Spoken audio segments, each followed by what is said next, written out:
Vamos à segunda pergunta. Interpretação da manobra lenta e rápida da espirometria.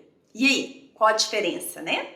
A manobra lenta, ela permite que você quantifique o volume corrente, de reserva inspiratória, de reserva expiratória e o basal aí do seu paciente. Na manobra rápida, você tem os parâmetros como a capacidade vital forçada, o volume expirado forçado no primeiro segundo, o pico de fluxo expiratório, que vão te permitir interpretar e definir o distúrbio ventilatório que o seu paciente porventura apresente, obstrutivo, restritivo ou misto.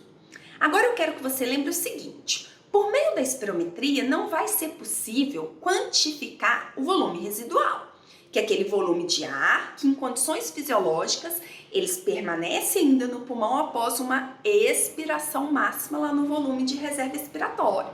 E consequentemente da espirometria você não vai ter as capacidades que dependem do volume residual, como a capacidade residual funcional, a capacidade pulmonar total.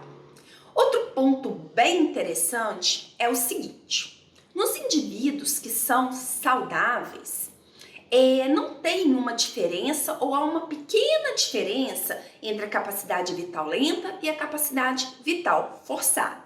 Só que no paciente com DPOC, a capacidade vital lenta é maior que a forçada, sendo essa diferença entre esses dois valores mais acentuada, mostrando um maior grau de obstrução, colapso das pequenas vias aéreas e um aprisionamento de ar.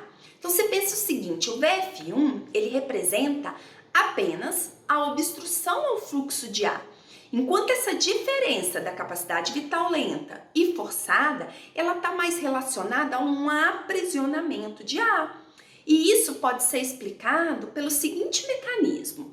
Então pensa que durante a manobra lenta ocorre uma menor compressão das vias aéreas e isso permite um maior volume de ar ser expirado.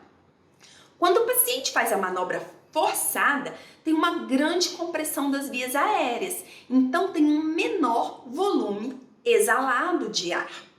E aí, nesses indivíduos que são saudáveis, essa tendência de colabamento na manobra forçada ela é minimizada, porque a estrutura alveolar ela está íntegra.